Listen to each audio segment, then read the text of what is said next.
ကျွန်တော် on လေးတိုင်မှာ odd လေးတိုင်မှာ UA တိုင်မှာဆိုပြီးရှိတဲ့ထဲက on လေးတိုင်မှာအကြောင်းလေးလာပါမယ် on လေးတိုင်မှာဆိုတာ power supply ရောက်တာနဲ့အချိန်တစ်ခုစောက်ပါမယ်အချိန်တစ်ခုစောက်ပြီးတော့ကျွန်တော်ဒီမှာ10 second ချိန်ထားမယ်ဆိုရင်10 second ရောက်တာနဲ့ NC function ချိန်ထားလို့ရှိရင် ANO ဖြစ်မယ် ANO ချိန်ထားလို့ရှိရင် NC ဖြစ်ပါမယ် on လေးတိုင်မှာဆိုတဲ့အတိုင်း on မဲ့ချိန်ကို delay တစ်ခုစောက်ပြီးသွားမှတိုင်မှာလှုပ်စလုပ်ပါမယ်ဆိုတော့ကျွန်တော်တို့ NONC ဆိုတာကိုလေ့လာကြည့်ပါမယ်တိုင်မှာရဲ့ body မှာပါတဲ့ diagram ကိုကျွန်တော်တို့လေ့လာကြည့်မယ်27ဆိုတာဒါ supply body ပါဒီတိုင်မှာ AC 220 volt ဝန်းကျင်ကိုပေးရမှာဖြစ်ပါတယ်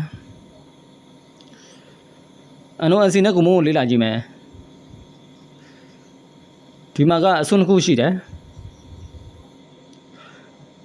14 NC 13 NO ဒါအစွန်းတစ်ခု1ကတော့ကိုမုံကုန်းဖြစ်ပါတယ်85 NC 86 NO ဒါအစွန်းတစ်ခု8ကကိုမုံကုန်းဖြစ်ပါတယ် time weight variation ကိုကျွန်တော်လေ့လာကြည့်မယ် original မှာပါတာကဒီမှာ14ဆိုတဲ့ကျွန်တော် function ပါ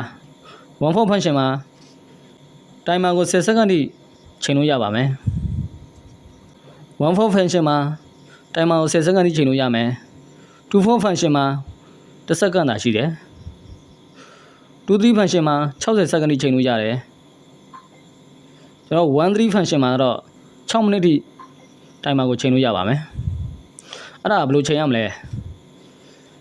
ကျွန်တော်ဒီ14ဆိုတဲ့ function မှာဒီမှာအဖြူတုံးလေးနှစ်ခုရှိတယ်အဖြူတုံးလေးနှစ်ခုကိုဟိုဘက်ဒီဘက်ကစားပြီးတော့ time variation ကိုလိုအပ်တယ်လို့ချိန်လို့ရပါတယ်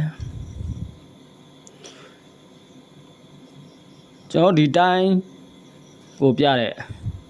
ဒီအမဲခွက်လေးကိုလည်းနှစ်ရွက်ရှိပါတယ်ဒီအမဲခွက်လေးကိုလည်းကျွန်တော်တို့ဟိုဘက်ဒီဘက်လှန်ပြီးတော့ပြောင်းလဲလို့ရပါတယ်ဒါကတော့ကျွန်တော်တို့ on လေးတိုင်မှာအကြောင်းပဲဖြစ်ပါတယ်